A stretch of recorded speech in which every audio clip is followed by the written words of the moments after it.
दृष्टि आइज के audio article programme में आपका स्वागत है। आज का ऑडियो आर्टिकल द हिंदू में प्रकाशित लेख गांधी सत्याग्रह सेंटेनरी इन चंपारण तथा द इंडियन एक्सप्रेस में छपे गांधी द इकोनॉमिस्ट लेखों के सम्मिलित सारांश पर आधारित है। इसमें टीम दृष्टि के इनपुट भी शामिल हैं। यह ऑडियो आर्टिकल सामान्य अध्ययन प्रश्न पत्र 1 के इतिहास खंड से जुड़ा हुआ है और इससे निबंध लिखने में भी मदद मिलेगी। तो आइए लेख की शुरुआत करते हैं। चंपारण सत्याग्रह का शताब्दी वर्ष और गांधी के विचारों की प्रासंगिकता। अतीत को देखना हमेशा दुखद नहीं होता, बल्कि वह भविष्य की इबारत गढ़ने में सहायक भी होता है। आज ही के दिन 7 जून 1893 को दक्षिण अफ्रीका में वैध टिकट होने के बावजूद मैरिजबर्ग स्टेशन पर ट्रेन के फर्स्ट क्लास डिब्बे से जिसे उठाकर बाहर फेंक दिया गया था, उस व्यक्ति का नाम था मोहनदास करमचंद गांधी। यानी 124 साल पहले आज ही के दिन सविनय अवज्ञा की शुरुआत हो चुकी थी। इस तरह गांधी न सिर्फ भारतीय इतिहास बल्कि विश्व इतिहास के एक पुरोधा व्यक्तित्व हैं। महात्मा गांधी भारतीय स्वतंत्रता संग्राम के एक ऐसे महान योद्धा जिसने पूरी दुनिया को यह दिखाया कि क्रूरतम सत्ताएं भी सत्य और अहिंसा से पराजित की जा सकती हैं। गांधी जिसने अपने आत्मबल के भरोसे उस ब्रिटिश सत्ता को चुनौती दी जिसके राज्य में सूरज कभी अस्त नहीं होता था। वही गांधी जिन्होंने संपूर्ण मानवता को सत्य, प्रेम और अहिंसा से जीने का संदेश दिया। क्या आप जानते हैं उस गांधी के भारत में सत्याग्रह का प्रथम प्रयोग स्थल कौन सा था?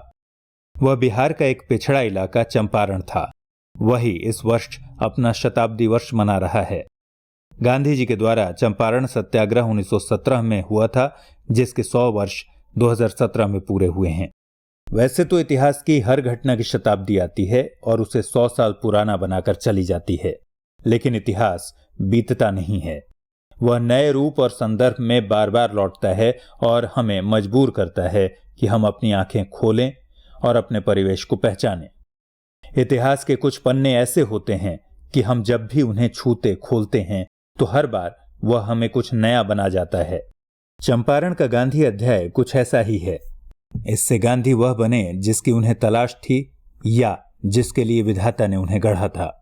इस सफल प्रयोग के बाद गांधी की वैचारिकी स्पष्ट होती चली गई और गांधी ने अपने विचारों की बुनियाद पर संघर्ष का वह किला निर्मित किया जिसके तहत भारत को आजादी मिली। इस तरह चंपारण सत्याग्रह के शताब्दी वर्ष में गांधी की वैचारिकी और उसकी प्रासंगिकता को जानना हमारा मकसद है। यदि बात करें चंपारण सत्याग्रह की, तो चंपारण के किसानों से अंग्रेज बागान मालिकों ने एक अनुबंध करा लिया था। इस अनुबंध के अंतर्गत किसानों को जमीन के 3/20वें हिस्से पर नील की खेती करना अनिवार्य था। इसे तिनकठिया पद्धति कहते थे। 19वीं शताब्दी के अंत में रासायनिक रंगों की खोज और उनके प्रचलन से नील के बाजार में गिरावट आने लगी, जिससे नील बागान के मालिक अपने कारखाने बंद करने लगे। किसान भी नील की खेती से छुटकारा पाना चाहते थे। गोरे बागान मालिकों ने किसानों की मजबूरी का फायदा उठाकर अनुबंध से मुक्त करने के लिए लगान को मनमाने ढंग से बढ़ा दिया। इसके परिणाम स्वरूप विद्रोह शुरू हुआ। राजकुमार शुक्ल के बुलावे पर 15 अप्रैल 1917 को मोहनदास करमचंद गांधी ट्रेन से चंपारण पहुंचे और सत्याग्रह का ऐलान किया। चंपारण में गांधी जी द्वारा सत्याग्रह का सर्वप्रथम प्रयोग करने का प्रयास किया गया। चंपारण में गांधी जी के साथ अन्य नेताओं में राजेंद्र प्रसाद, ब्रजकिशोर, महादेव देसाई, नरहरि पारिख और जेबी कृपलानी मौजूद थे। इस आंदोलन में गांधी जी के नेतृत्व में किसानों की एकजुटता को देखते हुए सरकार ने मामले की जांच की। जुलाई 1917 में चंपारण एग्रेरियन कमेटी का गठन किया गया। गांधी जी भी इसके सदस्य थे। इस कमेटी के प्रतिवेदन पर तिनकठिया प्रणाली को समाप्त कर दिया गया तथा किसानों से अवैध रूप से वसूले गए धन का 25% वापस कर दिया गया। साल 1919 में चंपारण एग्रेरियन अधिनियम पारित किया गया, जिससे किसानों की स्थिति में सुधार हुआ। इस तरह चंपारण आंदोलन महात्मा गांधी के नेतृत्व में सफल हुआ। यहीं से भारतीय स्वतंत्रता संग्राम में गांधी युग का आगमन होता है, जो अगले 30 सालों तक भारतीय राजनैतिक आकाश में ध्रुव तारे की तरह विराजमान रहा। अगर बात करें गांधी के वैचारिकी की, तो यहां हमें समझना होगा कि जब हम गांधीवाद कहते हैं तो उसका मतलब क्या है। सीधे शब्दों में कहें तो वाद का मतलब होता है विचारधारा। जब किसी व्यक्ति के साथ वाद को हम जोड़कर देखते हैं तो उस व्यक्ति के मौलिक चिंतन का ही अध्ययन करते हैं। इस दृष्टि से देखें तो सत्य अहिंसा का विचार भारत में पहले से ही मौजूद था। फिर गांधी का अपना क्या था इसमें? गांधी ने इसमें क्या नए आयाम जोड़े, यह जानना जरूरी है। यह बात सच है कि भारत जैसी प्राचीन सभ्यता वाले देश में सत्य अहिंसा का विचार बुद्ध महावीर के जमाने से है, लेकिन गांधी ने उस सत्य अहिंसा में आग्रह का साहस जोड़कर उसे राजनैतिक हथियार के रूप में इस्तेमाल किया। यह नायाब था। इसे सत्याग्रह नाम दिया गया। यूं तो सत्याग्रह का प्रथम प्रयोग गांधी ने सबसे पहले दक्षिण अफ्रीका में किया, लेकिन इसकी व्यापक और मुखर परिणति भारत में दिखाई देती है। भारत में चंपारण इसका पहला प्रयोग था, जिसकी गूंज आगे कई आंदोलनों में सुनी जाती रही। इसलिए सवाल उठता है कि आखिर यह सत्याग्रह क्या है? सत्याग्रह का अर्थ सत्य के प्रति समर्पण या सत्य की शक्ति है। सत्याग्रह का अनुयायी सत्याग्रही अहिंसा का पालन करते हुए शांति और प्रेम का लक्ष्य सामने रखकर सत्य की खोज द्वारा किसी बुराई की वास्तविक प्रकृति को देखने की सही अंतर्दृष्टि प्राप्त कर लेता है। इसका मतलब सामाजिक एवं राजनीतिक अन्यायों को दूर करने के लिए सत्य और अहिंसा पर आधारित आत्मिक बल का प्रयोग था। यह प्रतिरोध का वह स्वरूप था जो व्यक्तिगत अथवा सामूहिक रूप से कष्ट सहन द्वारा विरोधी का हृदय परिवर्तन करने में सक्षम हो। जहां तक बात है अहिंसा के सिद्धांत की, तो अहिंसक प्रतिरोध की धारणा गांधी पूर्व भी मिलती है, पर गांधी उसे सक्रिय सामूहिक प्रतिरोध की अवधारणा में ही नहीं बदलते, बल्कि उसे व्यवहार में भी लागू करने तथा आंदोलन में हिंसा हो जाने पर उसे वापस लेने में भी संकोच नहीं करते। असहयोग आंदोलन के दौरान चौरी चौरा कांड हो जाने पर गांधी जी ने 1922 में इस आंदोलन को वापस ले लिया था। अन्याय को अस्वीकार करने का आग्रह तो टॉल्स्टॉय और थोरो जैसे चिंतक में भी था, जिससे गांधी स्वयं भी प्रभावित रहे। लेकिन टॉल्स्टॉय और थोरो निष्क्रिय प्रतिरोध की बात करते हैं, जबकि गांधी सक्रिय प्रतिरोध की। यानी गांधी का अहिंसावाद ज्यादा व्यावहारिक और यथार्थ धरातल पर अवस्थित मालूम पड़ता है। महात्मा गांधी ने दीर्घकाल तक जितने व्यापक और बहुआयामी स्तरों पर अहिंसक प्रतिरोध का जितने रूपों में प्रयोग किया, वह एक नई बात थी। इसके अलावे गांधी के विचारों में अछूत उद्धार, मंदिर प्रवेश, स्वच्छता भाव, कौशल विकास, सामुदायिक शिक्षा जैसे कार्यक्रमों के साथ साथ अंतर्राष्ट्रीयतावाद, कथनी करनी के विभेद को मिटाना, साधन और साध्य की पवित्रता पर ध्यान देना, स्वदेशी को अपनाना, ग्रामीण अर्थव्यवस्था को अपनाना, आध्यात्मिक उन्नयन पर जोर देना तथा ट्रस्टीशिप को अपनाना भी शामिल है। गांधी जी के शब्दों में ट्रस्टीशिप ऊंच नीच का समतलीकरण, आर्थिक समानता तथा अहिंसक स्वाधीनता की सर्वकुंजी है। आर्थिक समानता के लिए कार्य करने का मतलब है पूंजी और श्रम के अंतहीन संघर्ष का उन्मूलन। इसका अर्थ है एक ओर तो उन मुट्ठी भर धनवानों के स्तर को नीचे लाना जिनके हाथ में राष्ट्र की अधिकांश संपदा केंद्रित है, और दूसरी तरफ आधा पेट भोजन पर जीवन निर्वाह करने वाले लाखों करोड़ों लोगों के स्तर को ऊपर उठाना।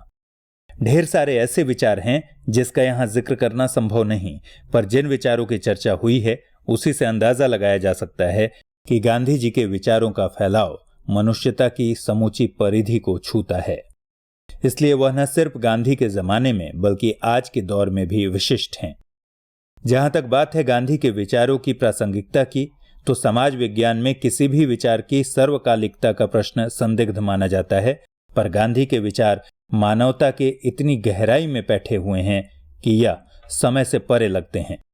दुनिया भर में सत्याग्रह को प्रतिरोध के महत्वपूर्ण उपकरण के रूप में आजमाया जाता रहा है, चाहे वह पूर्वी यूरोप में नात्सी हमले के खिलाफ अहिंसक नागरिक आंदोलन हो या तंजानिया में पंचायत के ढांचे के रूप में उजामा का गठन, अमेरिका में मार्टिन लूथर किंग जूनियर का नस्ल भेदी आंदोलन हो या वर्मा में आंग सान सू की का अहिंसक विरोध, सब गांधी से प्रेरित रहे हैं। गांधीवाद की यही ताकत है जिसके कारण संयुक्त राष्ट्र संघ ने 2 अक्टूबर को विश्व अहिंसा दिवस घोषित किया, और यह गांधीवाद की ही सफलता है जिसके चलते भारत में विनोबा भावे, बाबा आमटे, जयप्रकाश नारायण, सुंदरलाल बहुगुणा, वंदना शिवा, अनुपम मिश्र, कमला देवी चट्टोपाध्याय जैसे समाज और राष्ट्र को समर्पित लोग सामने आते रहे हैं। आज जब दुनिया भर में असहिष्णुता और कट्टरवाद को बढ़ावा मिल रहा है, आईएस और तालिबान जैसे कट्टर संगठनों का उभार बढ़ रहा है, कभी ईरानी संसद तो कभी मैनचेस्टर बम के धमाकों से दहल रहा है, हथियारों की होड़ में दुनिया पागल हुई जा रही है, लोगों की स्वतंत्रता खतरे में है, मजबूत लोगों ने कमजोर लोगों को दबाकर अधिकांश संसाधनों पर कब्जा कर रखा है, तब गांधी का प्रासंगिक होना लाजमी है। चंपारण सत्याग्रह को यदि आज के संदर्भ में देखें तो देश के किसानों की आत्महत्या चंपारण सत्याग्रह की विरासत को धूमिल करती हुई प्रतीत होती है।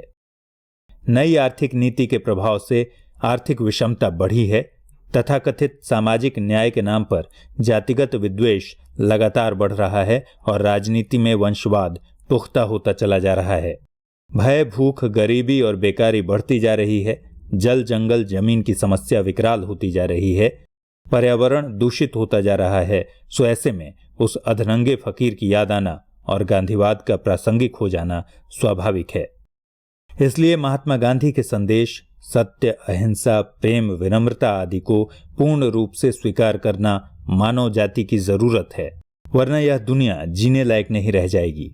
हमें सामुदायिक सहयोग, सहकारिता और सहनशीलता जैसे सद्गुणों की तरफ देखना ही पड़ेगा, जो इस धरती को रहने लायक बनाने में मदद कर सकता है। साथ ही हमें अन्याय और जड़ता का विरोध भी करना होगा, तभी हम गांधी के विचारों से रूबरू होंगे और हमारे भीतर का चंपारण जागेगा। अब आइए जल्दी से नोट कीजिए आज का सवाल। सवाल है, चंपारण सत्याग्रह सिर्फ एक महामानव के उत्थान का संकेत नहीं देता, बल्कि भारत में गांधीवादी विचारों के उन्नयन की पृष्ठभूमि भी तैयार करता है। टिप्पणी कीजिए। साथ ही वर्तमान दौर में गांधी के विचारों की प्रासंगिकता को स्पष्ट कीजिए। अगर आप दृष्टि आईएएस के प्रीलिम्स क्विज और ऑडियो आर्टिकल के लेटेस्ट एपिसोड को सुनना और देखना चाहते हैं तो हमारा YouTube चैनल सब्सक्राइब करना न भूलें।